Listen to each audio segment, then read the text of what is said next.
We're going to talk about getting out of the courtroom. So what I mean by this is that very often in marriages, we're going to sort of default into this blame game that we were talking about this morning. And if there's a fundamental change that needs to take place in the way we approach our marriage, it's to get out of the courtroom into the workroom. What I mean by that, and David touched on this, is that there's really not that much usefulness or utility to finding who is to blame for something. Even if you are able to assign blame to one person, what have you really gained? Have you healed the relationship? Have you moved forward? Have you built anything? Have you improved anything? No, you've just assigned blame.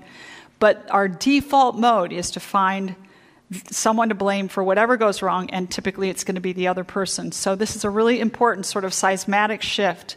But what I'm going to do here is I'm going to start with some basic types of relationships that we see in marriages.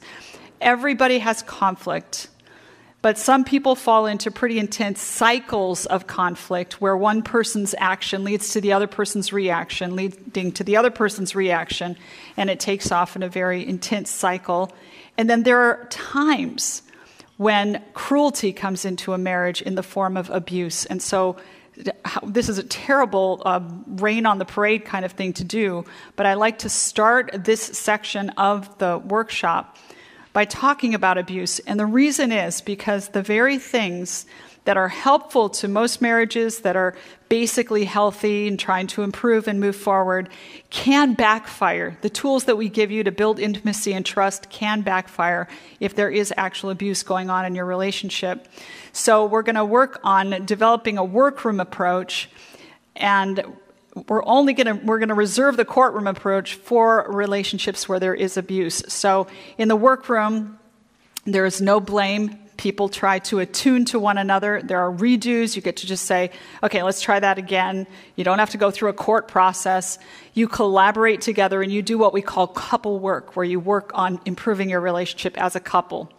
But a courtroom is going to involve assigning blame, accountability, repentance, confrontation, and individual work. So I'll give you an example of what I'm talking about. I was working with a particular couple recently, and one of the two in the couple were engaging in emotional abuse. It was a pattern of emotional abuse in that relationship.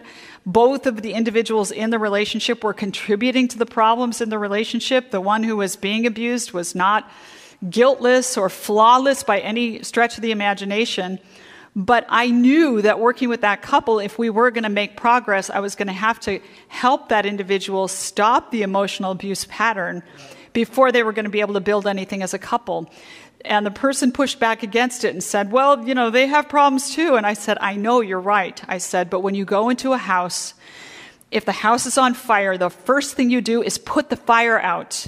And then you check the wiring. Now, if you never check the wiring, and the wiring keeps causing more and more fires, then you've neglected the long-term work. But you have to put that fire out initially. And that's what's going on here. You have a fire in your relationship. It's a pattern of abuse. You need to get help for that. Once that fire is out and you've gotten a grip and you've gotten control, then we can start looking at the wiring in the relationship. So there is a place for blame, accountability, repentance, confrontation, and individual work in relationships. We have the workroom approach for conflict and cycles, but we have a courtroom approach, or what you might call a courtroom approach, when there's abuse in a relationship. That person needs to be held accountable for what they're doing to their partner. By the way, when you see the pencil up there, that means it's going to be on the quiz. Okay, just saying. So I'm a teacher. Quizzes. Yeah. They're not quizzes. She gives you the answers. They're much harder now, David. They're much harder. I made them harder. Okay. So conflict and cycles need a workroom. Cruelty needs a courtroom. And to get help, the couple needs the right room. So we have an assessment in the workbook so that you can figure out if there is abuse going on in your marriage. I know this is a terrible, joy buzz killer to say this, but I'm saying it for a reason. If you think that you're experiencing abuse, then go ahead and fill out that assessment. And if you come up with a yes, then email me and I'll help direct you to getting the right kind of help. Okay? But typically non-abusive marriages, which I assume all of you are, that's your story, are going to have conflict and they're going to have cycles, right, David?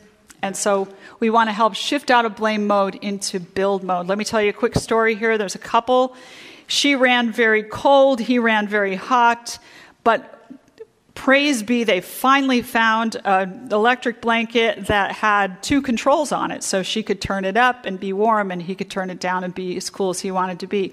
Well, one night they got the controls mixed up, and she kept turning it up because she was cold and making him hotter, and he kept turning it down, making her colder.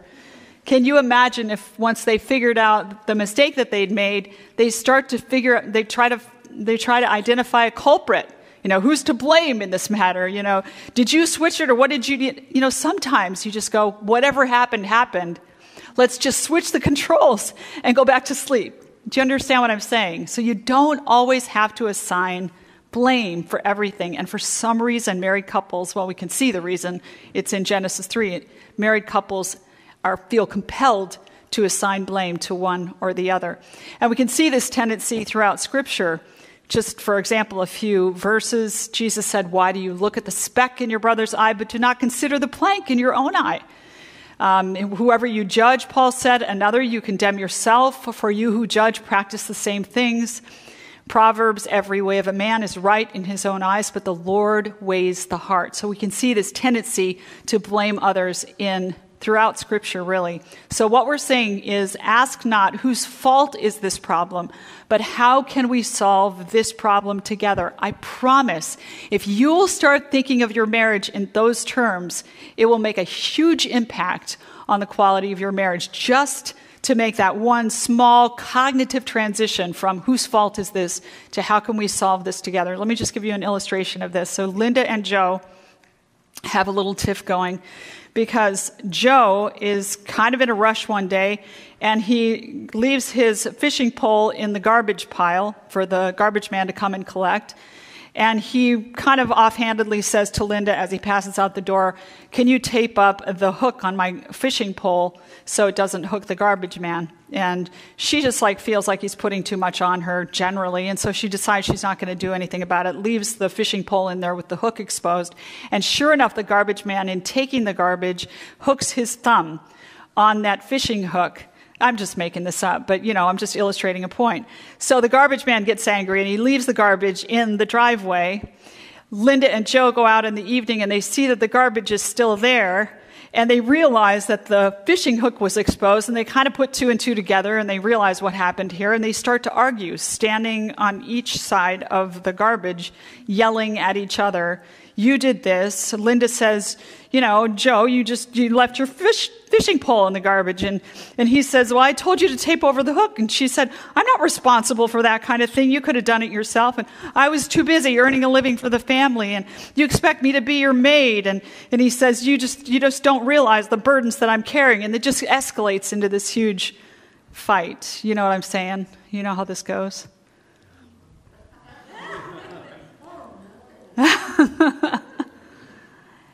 That's called courtroom mode.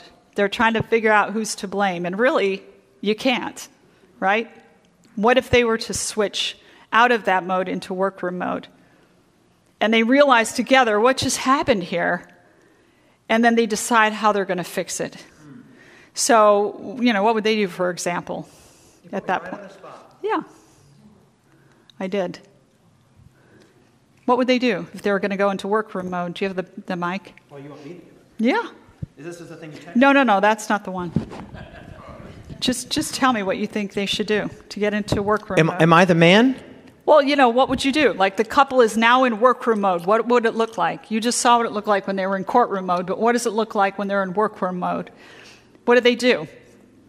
Well, for example, they would go, "Okay, this is what happened. This is why, okay. Yeah. How can you get up in front of millions of people and preach the way you do and not have one thing to say? You know the answer, David." This is our eighth workshop. All right. So what they would do is they would work together on resolving the problem. So Linda would say, okay, well, we left the fish, and he hooked his finger on the fish hook, and I feel terrible, and we really need to apologize to him. And then, so Joe says, Linda, okay, I'll call and apologize and see if I can get him to come back. And in the meantime, she says, I'll tape over the fish hook, and I'll just reassure him that will never happen again. And that's exactly what happens. And the pile of garbage goes away. So you go from this, arguing with a pile of garbage in the middle, to the couple joining hands. It's kind of like from this to this, looking at the problem together versus seeing each other as the problem. I know it's so simple, but it's really so basic to how people move into growth mode in their marriages. So we talked about this morning, but for those cycles, you want to go vertical because that reestablishes a sense of autonomy and agency, and you start asking yourself, what can I do in this situation to make it all that it can be? So instead of reacting, Linda reacts to Joe, he just kind of rebukes her, and then she lashes back, and he yells back at her, and she issues a cut, and he shames her, and she belittles him. It's just going to keep going round and round and round until one of them goes vertical. And look what happens to the reactive cycle when one person goes vertical. It just stops. It's like the Nehemiah prayer, but sometimes it's not the heathen that you're praying in the midst of. It's your own spouse that you're praying in the midst of, but it will stop that cycle. So it's just an example of a repair conversation. You might, when you get into that workroom mode and you're calm enough to discuss, you can ask questions like, what happened? Just ask yourself, what just happened here? And talk calmly through it without trying to find someone to blame. How did I feel? Owning your feelings. We're going to talk quite a bit about affect labeling and ownership of our own emotions. What did I think? And what is the truth of the matter? These are the kinds of questions you can ask in a workroom conversation. So we read in Scripture, brethren, let every man be how much? Swift to hear, slow to speak, and slow to wrath. In the multitude of words, sin is not lacking. When people start arguing with each other, sin is not lacking. Have you noticed that people escalate and they say things that typically become more cutting and mean-spirited the more escalated they get? In the multitude of words, sin is not lacking, but he who restrains his lips is wise. He who answers a matter before he hears it, it is folly and shame to him. So there's need for slowing down, for patience, for really slowing down the process. We do this whole thing in counseling where we call it, what do you call it? I don't remember the label for it, but it's a form of active listening. So if you're talking to someone and they're very escalated and they're talking very fast, they're typically in a brain pattern where they're rehearsing things that distress them. And so they're talking about these things that distress them, and they're reinforcing those pathways over and over again in their brain. They're just in an escalated state. And what you can do as a coach or a mental health counselor is you can try to get the narrative, you can try to get control of the conversation, and this is what we call it, effective pauses. So say someone is like, yeah, my whole family is just on my case all the time. I'm so freaked out about everything that's going on. I'm never going to be able to stand it. I want to quit my job, and I just want to run away, and I just want to get new people. And these people are so ridiculous. They're also toxic and blaming, and the person just rattling on and on and on like that. And if the counselor can then just sort of slow them down, get control of the conversation, and then say, okay, let me say something for a moment here, and then slow it down. What happens is they get that person in a more productive part of their brain where they can think more carefully. And so this is what needs to happen with married couples that are escalated. They need to get in that part of their brain where they're actually thinking again, where the rational processes are kicking in. And it's difficult to do, but let's give you some action steps. So let's take this James 1:19 verse and break it down, because this is brilliant. I cannot believe the beauty of the Word of God sometimes. It's breathtaking to see this. I've read entire secular volumes on how to communicate and particularly how to handle conflict, and none of them come close to the brevity and the conciseness and yet the precision of a verse that's about, well, how many words is that? 1, 2, 3, 4, 9 words long. Okay, so let everyone be quick to hear. What does that mean? Quick to auditorily decipher the words of other people? Is that what that means? No, it means quick to really take into your own soul the subjective experience of the other person. Have you ever used the expression, I feel heard? When you say something to someone, maybe you have a complaint or a difficulty you're struggling with, and someone really takes the time to take it in and then says something that just makes you feel so validated, like they really got you. That's what it is to feel what? To feel heard. So that's what this verse is talking about. Let everyone be quick to what? Hear. And then it says slow to what? Speak. That means slow to put across your subjective experience to the other person. It doesn't say you never put across your subjective experience, but it does say you're slower to do that than you are to what? Take in their subjective experience. So if you have two people in a relationship that are doing this, they're going to want to draw out from each other their own respective subjective experiences rather than constantly trying to foist their individual subjective experiences on the other. Does this make sense? And which of those two is going to result in better cooperation and connection between those two people if you're taking in the subjective experience of the other? So quick to hear, slow to speak, and then it says slow to wrath. And there's a reason why these things are in the order that they're in. If you are indeed quick to hear and slow to speak, your conversation will, chances are, not escalate. I'll tell you a story. I read a book, totally secular book, had nothing to do with the Bible, but these behavioral scientists had stumbled on this very truth, and they talked about reflective listening in any kind of escalated situation. It was specifically about marriage, so they said, learn how to listen to your spouse, essentially, and instead of answering back defensively or critically, just listen to your spouse and say back to them what you heard them say. This is what the book suggested, so I thought that would be a good thing to try. And I had this thing going with my daughter where she would come home from college. We had a very small kitchen, and she would cook all kinds of food at night and leave a pile of dishes in the sink. I would go into her room. I'd say, you can't leave the dishes there. That's occupying my whole kitchen. I can't do anything. I can't cook in there. I can't prepare food. And you treat me like a maid. And she would get defensive back and say, Mom, I love you, but you just shouldn't say that to me. And she has this very high soprano voice, and her shoulders would go up when she got stressed out. And she'd be like, Mom, I don't like it when you say that, And I'd say, but I don't like it when you leave things in the sink, and it's your fault. And she'd say it was my fault, and we'd just get into this cycle. So I had read that book, and I found the dishes in the sink again. I went to her room, and the same conversation started all over, and her shoulders went up, and her voice went up like this. And then I remembered what I read in the book, and I thought, I'm just going to try saying back to her what I heard her say. And so she's like, Mom, I don't like it when you say that. And I said, yeah, you really don't like it when I talk to you that way. You don't like it when I doubt that you love me, or I imply that you think I'm your mate. You don't like that, do you? It really bothers you, I can tell. And literally her shoulders went from like up here to, she just totally dropped her shoulders down. It was incredible, like 3 inches. And she said, you're right, I don't like it.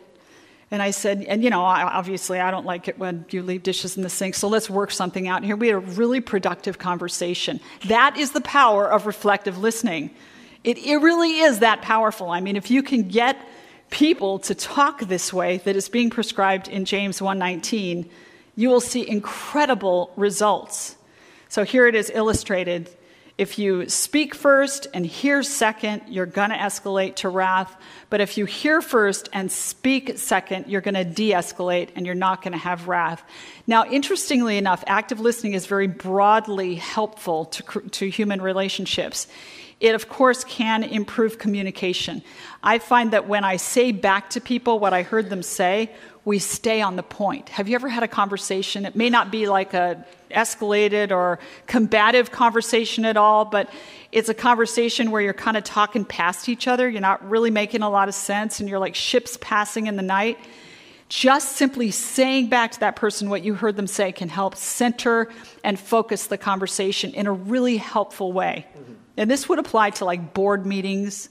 Have you ever been at a board meeting where you're like, we're just all like ships, like we're just all saying our own thing, taking turns, or even a Sabbath school where people just want to preach.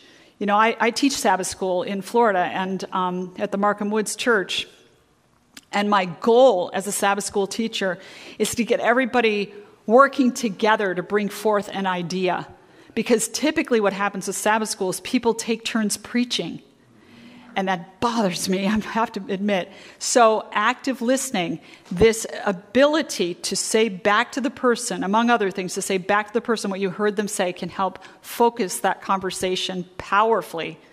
It's also a very strong conflict management tool and also strengthens bonding. When people feel heard, they start to open up emotionally. So it's a really powerful skill. This is why we're going to be teaching you this skill in a moment here.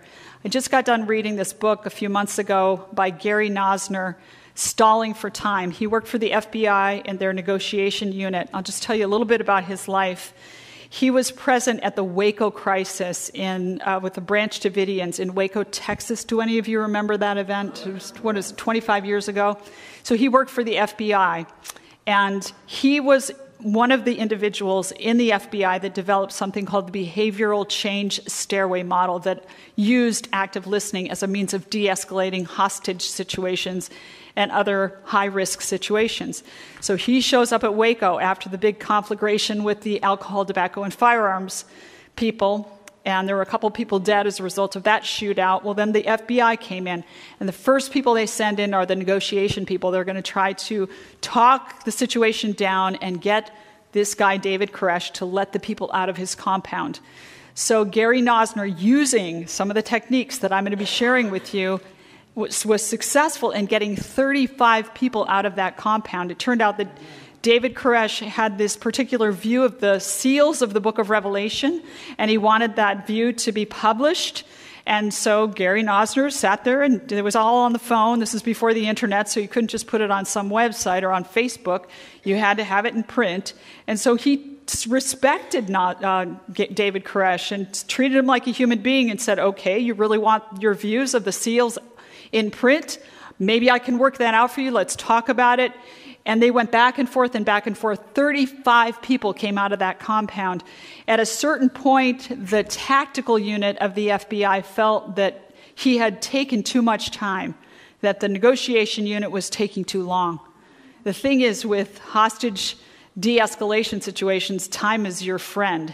And they really should have stuck with it longer. But the tactical unit came in, and with a great show of force, the whole thing went up in flames, and over 100 people, I think it was, died. So that's Gary Nosner. He's a guy that, he's a part of a, SWAT team, and, he's part of this whole part of our military/judicial system that handles these hostage situations, and he knows there's a place for force, but he also knows how to talk people down, and he uses what I'm going to share with you, this de-escalation technique. So 85% of hospital administrators were average or worse at active listening. In other words, even professionals that are supposed to be good hospital administrators, not just CEOs of companies, but hospital people who should be good at this kind of thing, were really bad at it. And the point is that nobody knows how to do this by nature. Everybody has to cultivate this skill. Everyone. And every time you do it, it's going to go against your carnal nature. It's going to go against the grain of what you want to do, because we really want to defend ourselves. We really want to attack the other person and blame someone else. But this is going to go directly against that, but it's still so worth it in the outcomes. So the basic format I like to use is EAR, empathy equals ask and reflect. There are two basic skills that you use in an active listening situation. You ask questions, but not defensive questions like, why didn't you such and such and such and such? Like that would be a defensive question or an accusatory question. But you ask questions from a place of loving curiosity.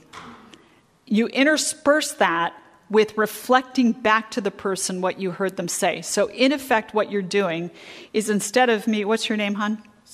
Cindy. So say we're having a conversation, we're getting kind of heated, and we're starting to blame each other. Instead of me foisting my own experience onto you, I'm drawing your experience out of you. And instead of you foisting your experience onto me, you're drawing my experience out of me. So you think in terms of drawing out from your partner what's going on in their subjective world. And believe me, it's going to go against your grain. So here are some of the tools that you're going to use. Open-ended questions. So these curious questions I'm talking about typically begin with what and how.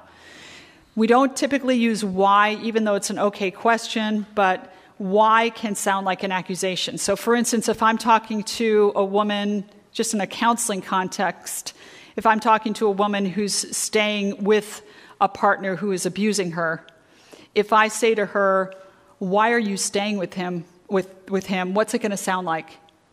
It's not like I'm accusing her of being stupid or something. But if I say to her, what keeps you there?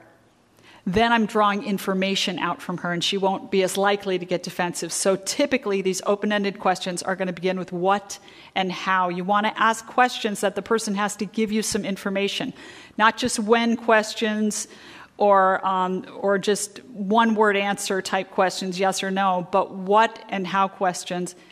And you want to draw that person out. And then the active listening tools that you use are typically mirroring, which is saying back to the person what you just heard them say, the exact same words. Oh, I'm so frustrated. You're frustrated.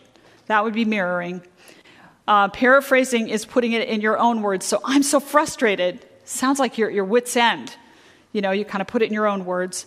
And then summarizing is taking a little bit larger amount of information and boiling it down and saying it back to them. So, okay, you've been talking for a while. Let me make sure I'm tracking with you.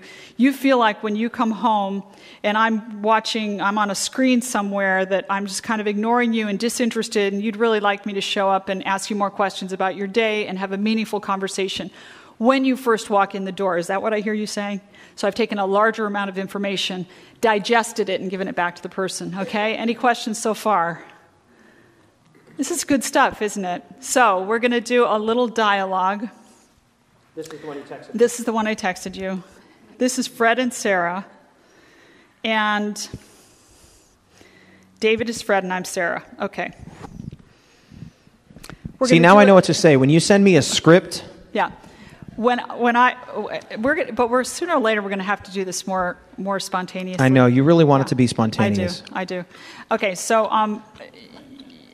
we're going to do it the wrong way first, and then we're going to show you what it looks like the right way. Okay. I start? Yeah. Sarah, I feel lonely at times in our relationship, almost like you have withdrawn from me. I've only withdrawn because you're so pushy and demanding and constantly in my space. I mean, come on. You know, this is like... Pushy and demanding, says Pushy McPushter herself. Well, at least I know when to back off, you know? At least I know when to back off. Backing off is putting it mildly. You live in your own little world. I'm trying to recover from your constant intrusions on my space. Okay, well, that didn't go well. That didn't go well at all, did it?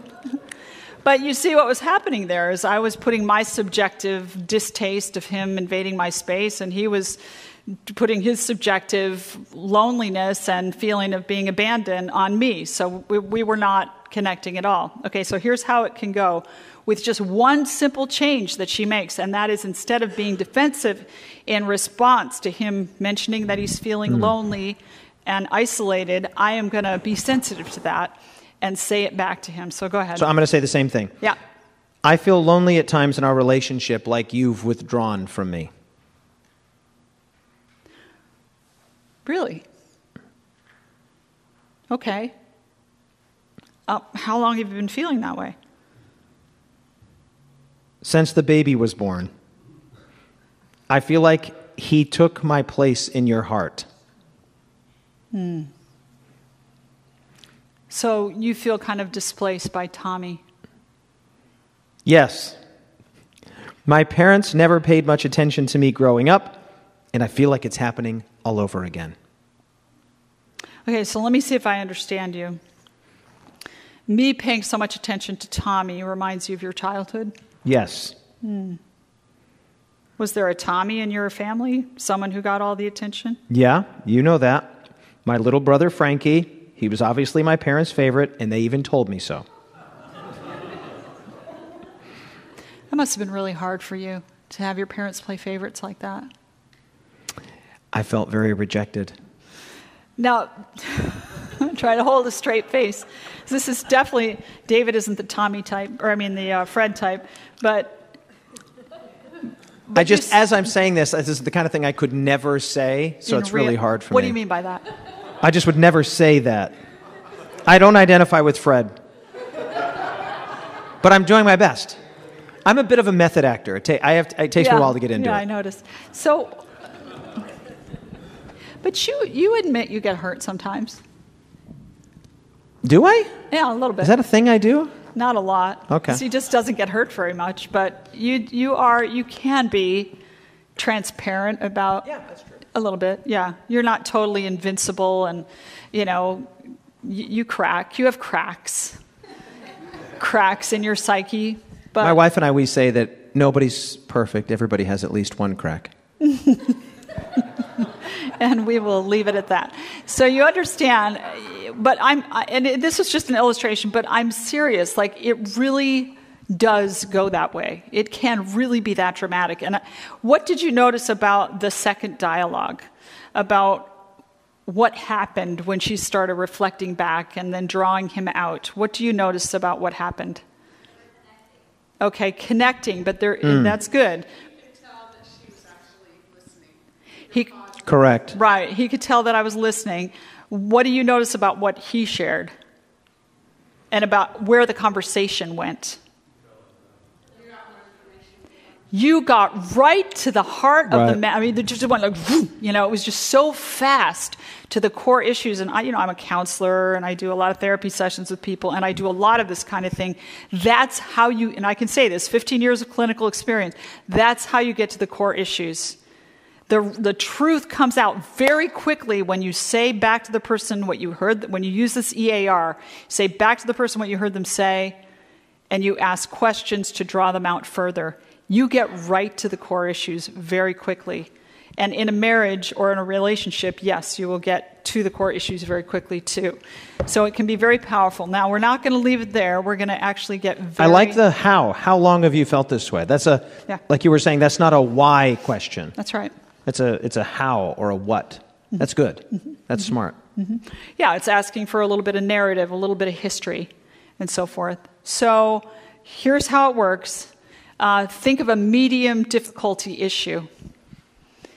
If you guys were to do EAR, I'll tell you what I'll do is I'll have you do EAR right now with each other, and then I'm going to have one person volunteer who doesn't mind putting their stuff in front of everyone, one couple volunteer, to model it for us. So we'll give you 10 minutes to do this with each other, and then we'll have one couple come up and model what they did. Okay, so you're going to sit across from each other, eye contact, touch somewhere that's going to raise your oxytocin levels, your dopamine levels, and sort of facilitate the conversation. Choose someone to be the speaker.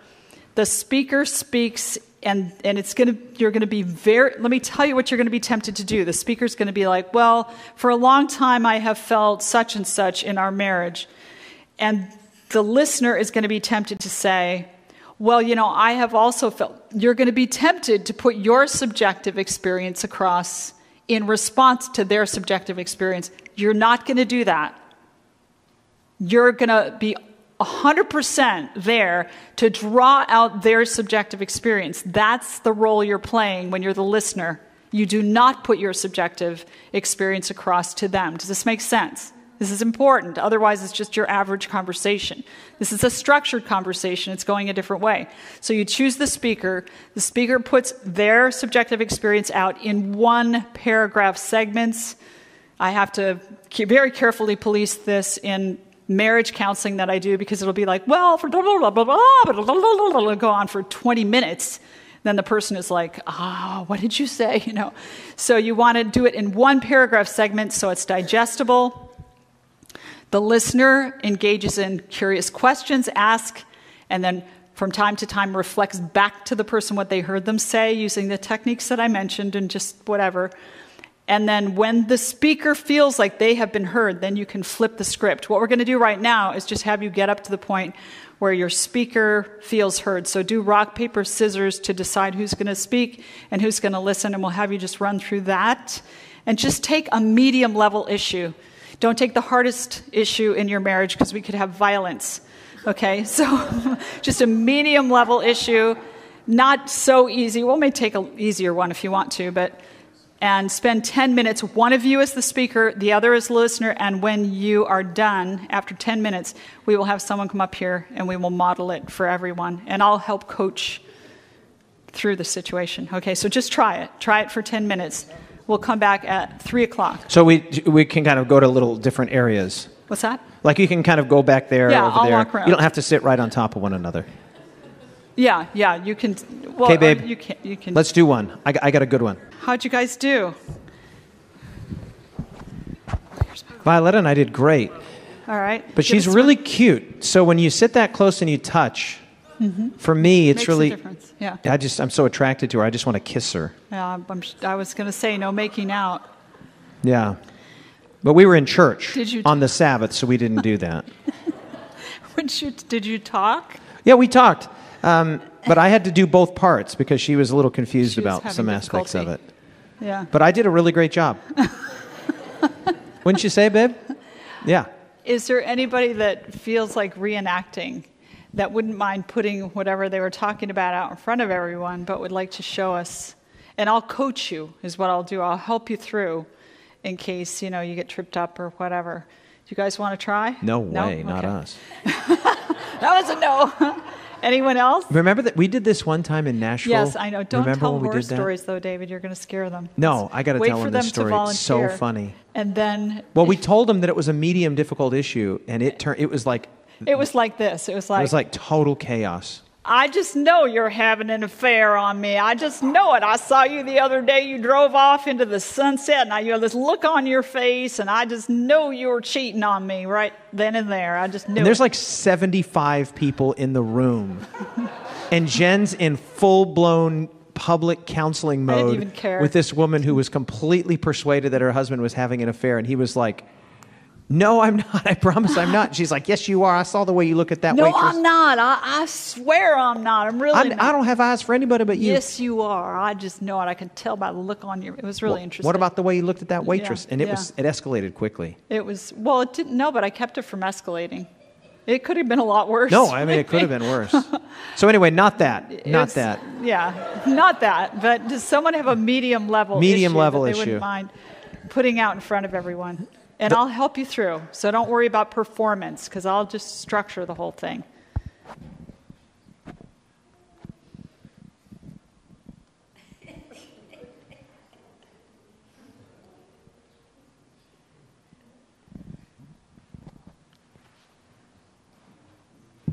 No takers, Jen.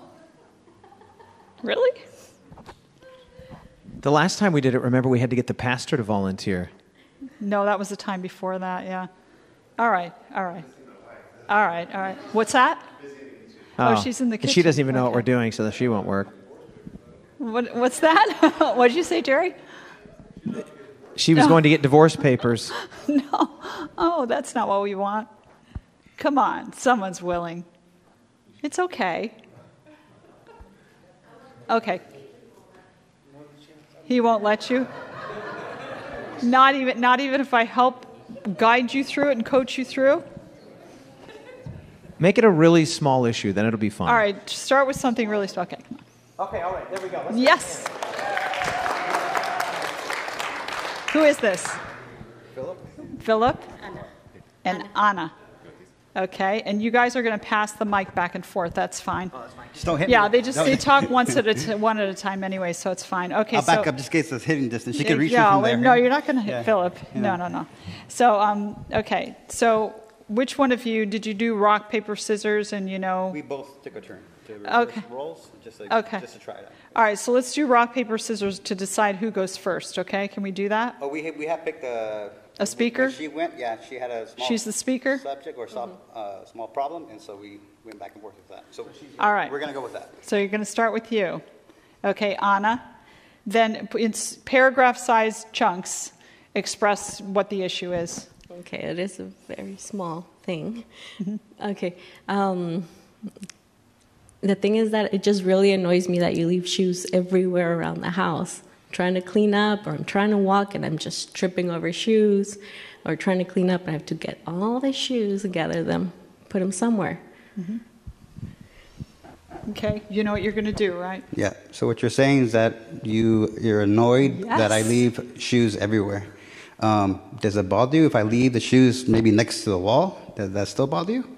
Even though they're in the Okay, living but room just and ask that in a way that you don't like imply that she's being precious by being bothered by it. Like try to be a little more like, would it bother you if I left them over here? Because you're going, would it still bother you? You know. would it bother you? Would it Yeah. bother you if I left them There you go. near the wall? Yes, still, because I'm trying to clean, I'm trying to sweep, and I still need to gather all those shoes that are tucked in under the chair or against the wall in the living room. I still have to gather them around and put them where they belong. Okay. If I can get rid of that habit quick and so it doesn't bother you, doesn't annoy you, would you want me to put all my shoes in one spot, one location? I mean, is that what you're saying? This is really good. You're doing great, Philip. I'm praying as I A plus plus plus. Yeah, I think I would greatly appreciate it if you just put them in their place where they belong in the closet. Well, I'll do my Go best. deep with her. Go deep and ask, you know, What- help me understand when you see me leaving my shoes, because the chances are you're going to leave your shoes on the floor at some point Yep, in your yeah. life, even after having this conversation. So say, you know, what happens, like, oh, what? Because people can't hear you in the back. They can hear me. I've got a mic on. No? Can you not hear me? There we go. So go ahead and you know, ask her, you know, what about, you know, tripping over my shoes? How does that affect you? Draw her out a little bit. So, I mean, for me, it's something small. It seems like it bothers you. I leave my shoes around. I mean, they're just small. They're small items, shoes. But why does that bother you? I mean, Yeah. is something like how you were raised up? I mean, none of your brothers and sisters have their shoes around the house, or what? Help me understand. The for only me, thing it's I- not a big thing, but why does it bother you? Yeah, that's good, really good. The only thing I'd caution you against is like, you know, you're really weird. Like, what's wrong the with gestures, you? yeah. Yeah, just make sure it comes off like I'm trying to. because I'm not that way naturally. I'll usually Yeah. okay. That bothers you. I'm gonna try. I might fail, but I'll try. Yeah. That's how we. you just for want to us- fix it. Right, and that's how Yeah. we fix it. But for me, I'm trying to, with the gestures, I'm trying to Yeah. do something that's not natural for me, to be like annoyed, because I know that's a trigger Yeah. for anybody, right? Yeah. And so I don't naturally do that. Like, Yeah. that really bother you? Right? Okay. So I'm trying to do that to be more, I guess, A little more emotionally connected to or, it. or disconnected, or I don't see a big issue with it and take Yeah. it lightly that she's Yeah. complaining about this. So that's the reason for Okay, the gestures. I see. Because even when we're talking, we're like, okay, you don't like it? Okay. So I'll try to put it in one spot. Yeah. You just want to fix it. Right, yeah. So that's how, that's how we function, right? But I'm saying But- I think the fix will be more long lasting if you can sort of understand how Where it it comes impacts from. her and you can share, you know, her. Yeah. So let her So express that. why does that bother you so much? Even though I think they're small items, why does that bother you so much? That the shoes are. You know, And it can really be helpful to just say, I'm just really curious. yeah, I'm Yeah. curious about Yeah. why that bothers you so much. Yeah, very good. Okay. Well, I guess growing up, I was always pick up your shoes, don't leave things laying around. Plus, already having a lot of toys everywhere around the house. It's just another thing to clean. Great. You're doing good. You're doing really good. Okay, I'll try to put everything back. My shoes in their spot, and I'm just curious, have you done this before? Have you said, okay, I'll put my shoes back in the closet? I'm pretty sure there's other items, and then, like I said, you trip, you fail, and Yeah. and you remember, oh, she doesn't like this. So do you feel like it's lasting, like he says he's going to put him away, but do you think he will? I'm just curious. Yeah, okay. Okay, good. All right, mission accomplished. High five. Good. All right, now see how easy that was? I want another volunteer. Come on. Good job. Come on. Very good. One more couple. That was so easy. That was, and you can do a little one. I do that too, don't I, babe? I leave my shoes around the house, don't I? Yeah. She doesn't love it. It's the front door shoe pile up. 2 are normal, but when you get into 3 and 4 pairs, it's just completely unnecessary. much. Yeah. Okay. Anybody else? Low grade. Boy, the people in California are reserved and quiet. Come on. What's that? We only did one side, so it's up to her. All right. Well, I'll let you think about this, but we're going to try this again tomorrow. Okay, or something similar to it tomorrow. One last chance. It's like an altar. All right, come on. This is...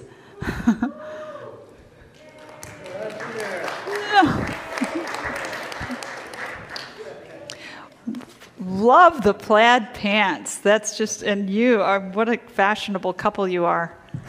Look at the shoes. They look great. Really special. With the socks. Yeah, and this, oh, I didn't see the socks. Let me look. Woo-hoo. Elephants in sunglasses. Okay, I can see you're a man of taste. So tell us about the situation, or do you want to do like rock, paper, scissors to decide who goes first? Do you want to do that? Sure. Okay. Ready? Rock, paper, scissors, cut. Okay, she goes first. All right, and so what you're going to do is share in bite-sized pieces, whatever the issue is, and you're just going to listen, tell her what you heard her say, and ask questions from a place of loving curiosity, and I will be here to coach you. Very good. Oh, what are your names? I'm sorry. Oh, I'm Sheila. Sheila? And Jeff. And Jeff. Yeah. Get that mic right up on you. Thank Hello. you. Hello. Sheila and Jeff. Yes. Okay.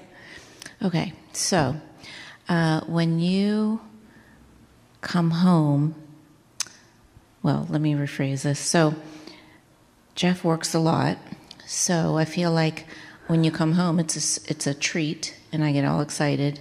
And then when you come home, it hurts my feelings sometimes because you're on your phone a lot. He says, let me just demonstrate what I know she's going to say. Yes. Oh, that was really honest of you. Okay. Go ahead, Jeff.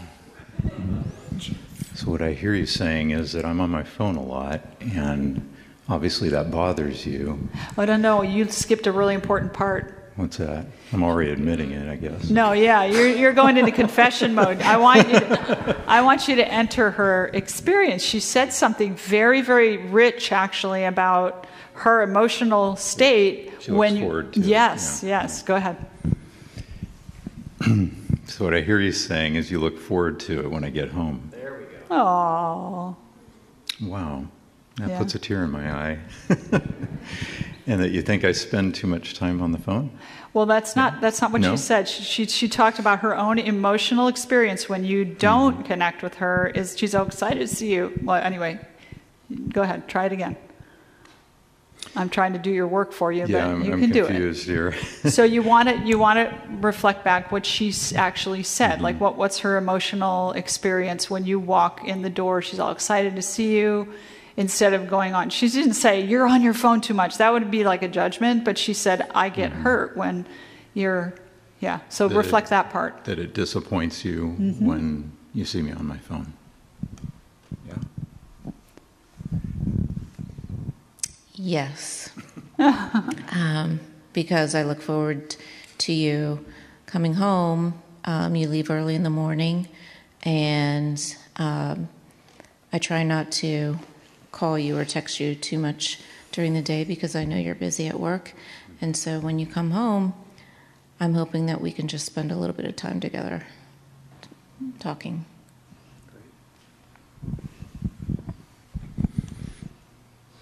So, yeah, what I hear you saying is that I'm spending too much time on the phone.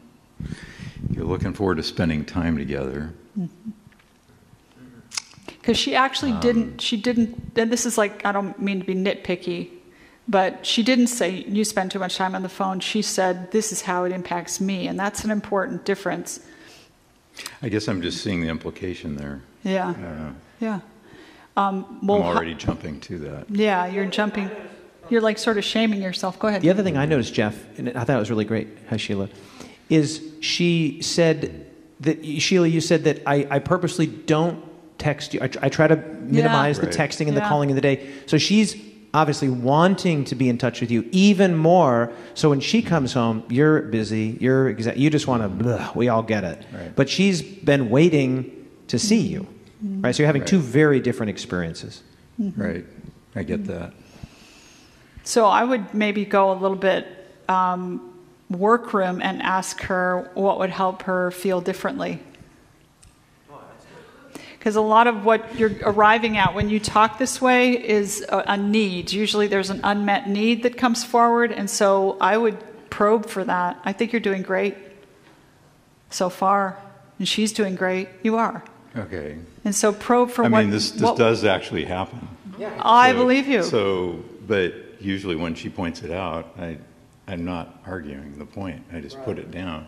Okay. So that's maybe why this is hard for me. But I think this is like typical, and I don't mean to over stereotype males and females, but men want to fix it and so put the phone down. But I'm asking you to go a little deeper and try to understand what's going on emotionally. And I think that would be of benefit to your relationship if you understood. So what I'd do right now is ask her how could I make you feel more less disappointed and more happy with that. Yeah. What she said. That thing what she said. What could I do to solve this to make you not feel so disappointed?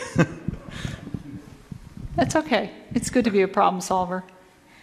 I think what would make me feel better is maybe if we could come to an understanding and an agreement that I know that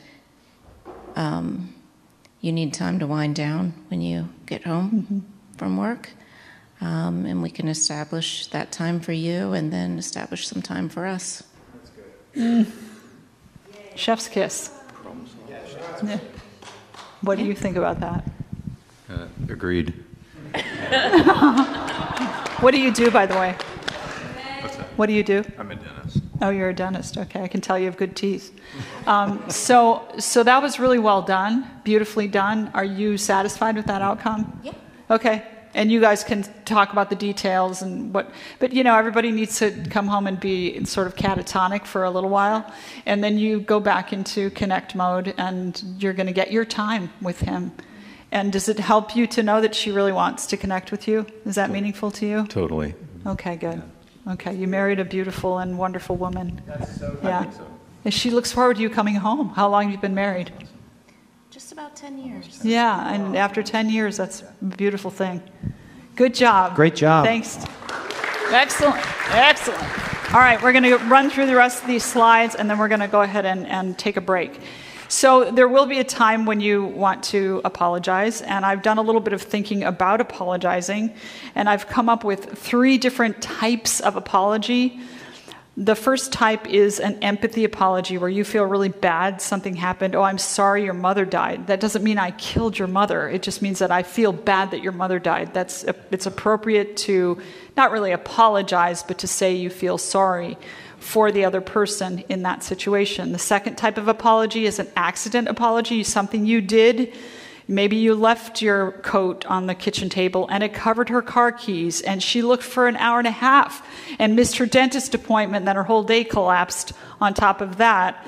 You did not intentionally make her late and make her day fall apart, but you were careless, and so there was an accident there, and you can apologize for that. And then the third type of apology is a culpability apology, where you actually were being unchristlike, unkind, maybe apathetic, cold-hearted, or whatever, and you take responsibility for that. I find that when people this is what often happens in marriages, and it happens in other relationships too, where people try to force each other to apologize.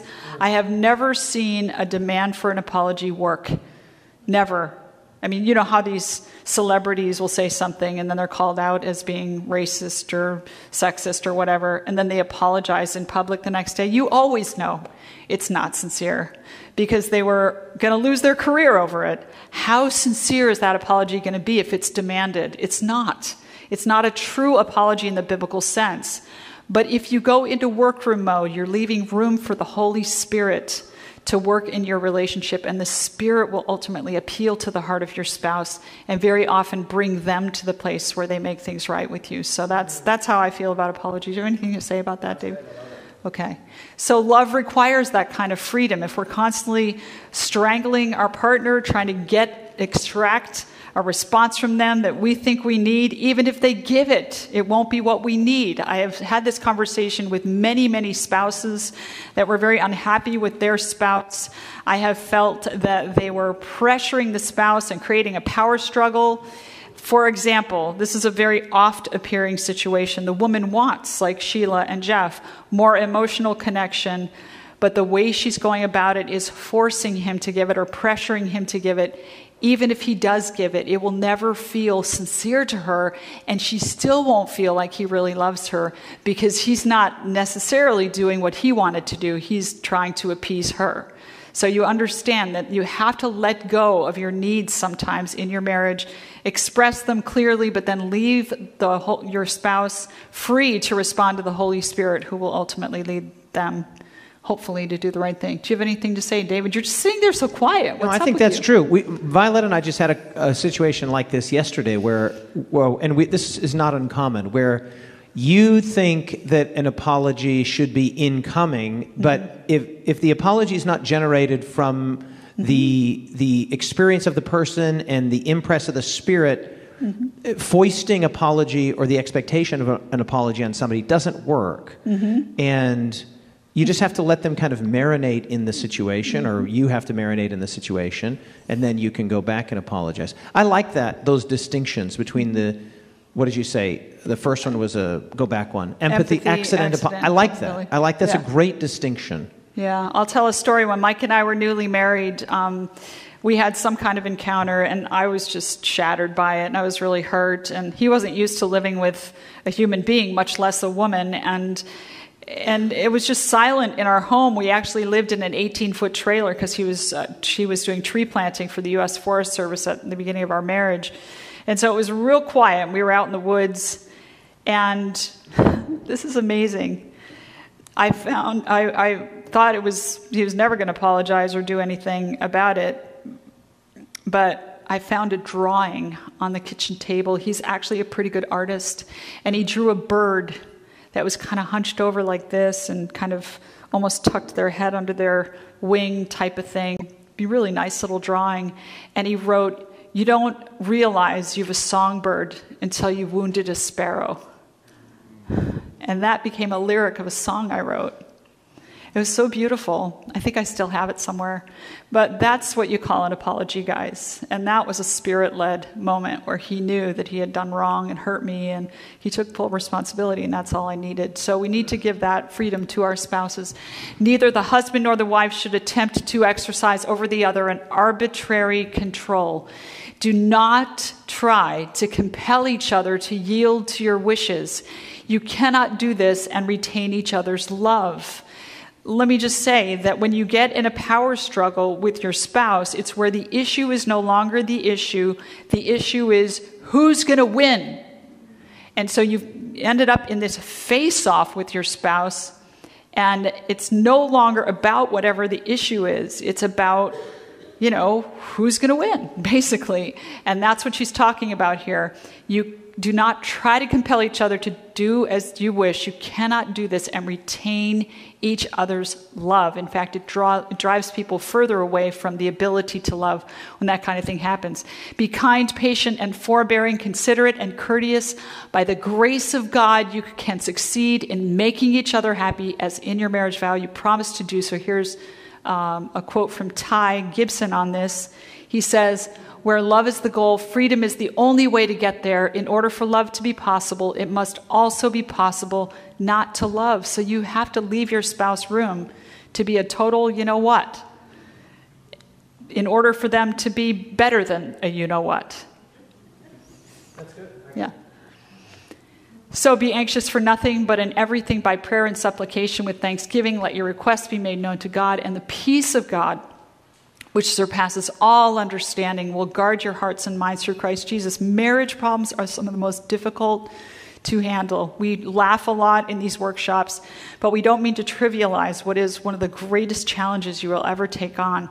And so you will be at times in a very stressful spot where you wonder, what am I doing here, God? This is excellent counsel for that time. Yeah. So should we take a 10-minute break? Okay.